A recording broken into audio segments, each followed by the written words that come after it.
Bonjour à tous. Merci Myriam pour cette seconde invitation. J'étais venu là l'an dernier pour vous parler d'énergie du futur et cette année ce sera plutôt la mobilité du futur. J'ai pas écrit de livre mais je vais faire un peu de promotion quand même puisque j'ai une page SlideShare personnelle sur laquelle vous pouvez retrouver tous ces documents en français, en anglais sur l'énergie, la mobilité et que vous pouvez bien évidemment télécharger et partager.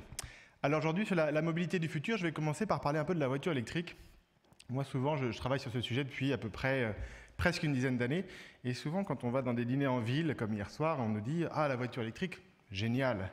La mobilité urbaine du futur, la voiture électrique, c'est parfait, excellente solution. » Et la première chose que je fais, généralement, c'est de dire aux gens « D'accord, et quels sont les 3 problèmes qu'on a en ville ?» Première réponse, les bouchons. Que fait la voiture électrique? Pas grand-chose. Deuxième problème, stationnement. Que fait la voiture électrique? Pas grand-chose. Et le troisième problème, la pollution sonore et atmosphérique. Et là, effectivement, la voiture électrique apporte des vraies solutions. Et donc, finalement, on avait fait un diagnostic, mais qui était erroné. On s'était dit, le problème, c'est la voiture thermique. Et donc, la solution, tout naturellement, c'est la voiture électrique. Mais il manquait juste un mot. Le problème en ville, c'est la voiture thermique individuelle. Et donc, la solution n'est pas la voiture électrique individuelle, mais la solution est la voiture électrique partagée. Et si je vais encore plus loin, la solution est le vélo électrique partagé. Alors je pourrais m'arrêter là, mais comme il me reste encore 8 minutes 20, je vais continuer à raconter quelques petites choses. Alors vous êtes tous familiers avec cette situation. Pour ceux qui ne parlent pas anglais, si seulement tous ces idiots avaient pris le bus, je serais chez moi depuis très longtemps. Et en fait, vous voyez là le vrai problème de la mobilité urbaine, c'est le problème de l'usage de la voiture individuelle sur le trajet domicile-travail. Qu'est-ce qui se passe? Chacun prend sa voiture le matin à 8 h tout seul pour aller au travail et revient à 18 h toujours tout seul du travail. Taux d'occupation des voitures, une personne par voiture. 90% des allers-retours au travail se font seuls. Vous augmentez ce taux d'occupation de 1 à 1,1. Vous supprimez l'intégrité des bouchons. Quel est le problème qu'on a en fait? On est sur un problème d'infrastructure aujourd'hui. L'infrastructure que nous utilisons est largement sous-utilisée. L'infrastructure, qu'est-ce que c'est? C'est les routes et les voitures qui sont sur cette route-là. Qu'est-ce qui se passe? Ces voitures-là, 95% de leur temps, elles sont à l'arrêt. Si vous cherchez d'où vient le problème de stationnement, il vient de là. Et les 5% du temps où ces voitures roulent, elles sont occupées en moyenne par 1,3 personnes par voiture. À peu près 30% de taux d'occupation. Si vous cherchez d'où vient le problème des bouchons, ils viennent de là. Et donc si on fait la multiplication de ces deux taux, on tombe sur un taux d'utilisation de 1,5%, ce qui est faible. Alors bien évidemment, on ne va pas monter à 100% de taux d'utilisation, ni même à 70%. Mais dans le cas où les voitures sont partagées, aujourd'hui, on a des taux d'utilisation de 40%. Et quand vous faites du covoiturage, vous montez à 2 personnes par voiture, vous avez aussi un taux d'occupation de 40%. Vous faites la multiplication, 40 fois 40, 16%. 16% que vous divisez par 1,5, vous avez un facteur 10 sur le taux d'utilisation de votre infrastructure. Alors, je suis heureux d'être à La Rochelle pour parler de cette mobilité parce que La Rochelle, c'est une ville avant-gardiste sur les solutions de mobilité. Vous connaissez peut-être tous l'Iselec, qui a été rebaptisé Yellow Mobile, qui est un système de voitures électriques partagées mis en place en 1999. Alors le seul problème de l'auto électrique partagée, comme à Paris avec Autolib, c'est l'effet rebond. C'est-à-dire que les gens qui vont utiliser Autolib ne sont pas forcément des gens qui avaient une voiture individuelle. C'est des gens qui prenaient la ligne 13, le RER A, qui prenaient le taxi, qui allaient en marchant et qui, avec Autolib, ont décidé de prendre une voiture. Donc ça rajoute des voitures dans les villes. Vous avez une autre solution qui est le vélo en libre-service. Alors tout le monde connaît Vélib. Mais une fois de plus à La Rochelle, vous avez les vélos jaunes mis en place en 1976 qui permet d'avoir un vélo gratuit pendant 2 heures. On vous prête un vélo pendant 2 heures pour vous déplacer dans La Rochelle et si vous le voulez plus longtemps, Dans ce cas-là, il faut un petit peu payer. Et la dernière solution extrêmement intéressante, c'est l'autopartage entre particuliers. On le fait tous naturellement au travail, de l'autopartage. On a des voitures en pool. Est-ce que quand on habite dans un immeuble avec 6 appartements, est-ce qu'on a tous besoin d'avoir une voiture, 6 voitures, sachant que ces voitures-là ne sont pas utilisées 95% du temps? Et là, vous avez des sites comme Buscar, qui s'appelle maintenant Drivey, WeCar, qui vous permet de louer la voiture de votre voisin quand vous en avez besoin. On a parlé de véhicules partagés. Maintenant, on va parler de transport partagé. Certains appellent ça le transport en commun.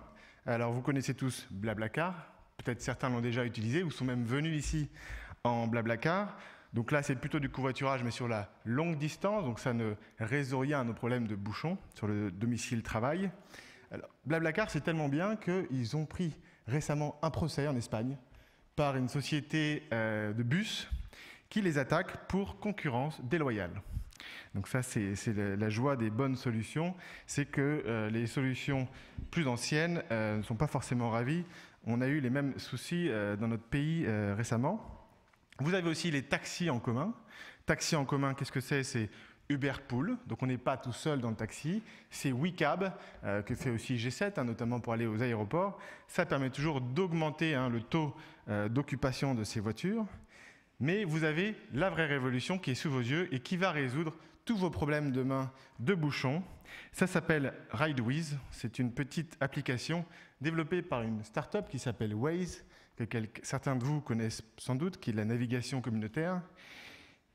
Waze qui appartient elle-même à une petite start-up qui s'appelle Google d'ailleurs. Et qu'est-ce que va faire RideWiz? RideWiz va faire du covoiturage dynamique domicile-travail. Donc il va vous permettre de passer du taux d'occupation de 1 personne par voiture, à 1,1 personne par voiture. Et comme vous le savez peut-être, les bouchons, c'est quelque chose d'extrêmement sensible à ce taux d'occupation, c'est-à-dire qu'il suffit de baisser le trafic, pas de 50%, mais seulement de 20%, pour que le trafic soit fluide. Et donc, cette application devrait nous permettre de faire ça. On a donc partagé notre voiture, on a aussi rempli la voiture, mais on n'a pas parlé de quelle voiture. Alors, on en a parlé hier du pétrole, pétrole énergie reine du transport, 95% du transport au pétrole. Les 30 glorieuses, de plus en plus de pétrole, de plus en plus de voitures. Si demain, il y avait de moins en moins de pétrole, que le pétrole était contraint, ça poserait sans doute un problème pour nos déplacements en voiture. Et bien que nous soyons dans une ère, pour le moment, d'abondance énergétique, qu'on croule sous le pétrole américain notamment, il se pourrait que d'ici 2020, l'approvisionnement en pétrole soit contraint. Et dans ce cas-là, il faudra que nous développions des voitures légères. On a parlé de 2 litres au 100. Moi, je vais un cran plus loin, plutôt vers 1 litre au 100, frugale et économique. Alors, quand je vous parle d'une Logan qui fait 1 tonne, moins d'1 tonne et 8 000 €, et d'une Tesla S qui fait 2 tonnes 2 et 80 000 €, vous aurez bien compris laquelle de ces voitures a ma préférence, même si je reconnais que la Tesla S est bien plus agréable à conduire. Alors pour synthétiser, en ville, on a parlé de l'efficacité. Alors il y a l'efficacité énergétique, donc le poids de ferraille qu'on déplace à chaque fois qu'on bouge, et l'emprise au sol. Un seul exemple, vous avez la voiture là-bas qui est une Renault Zoé autonome. Elle n'existe pas sur le marché, mais pour vous aujourd'hui, je l'ai créée, qui fait 1 tonne 4.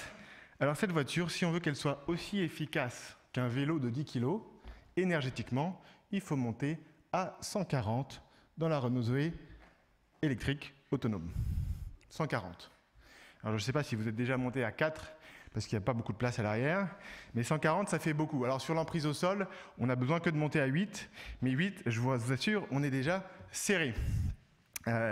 Et donc, j'en reviens à ma première conclusion, qu'en ville, en fait, la meilleure alternative, c'est bien le vélo électrique que vous pouvez partager, qui peut remplacer le trajet domicile-travail, parce que le vélo électrique vous permet de ne pas arriver à une conférence ou à votre travail en sueur, et qui permet aussi, comme vous pouvez le voir ici, d'avoir la vitesse moyenne la plus importante en ville, presque 19 km/h. Ce vélo électrique existe déjà à Madrid, partagé, 1500 vélos électriques partagés, une excellente expérience. quelques autres expériences téléphériques qui sont des choses intéressantes qu'on peut voir sur la mobilité. Et pour finir sur le chrono, comme je dirais, je laisse le mot de la fin, je donne ma langue au chat. Merci beaucoup. Merci beaucoup, Nicolas.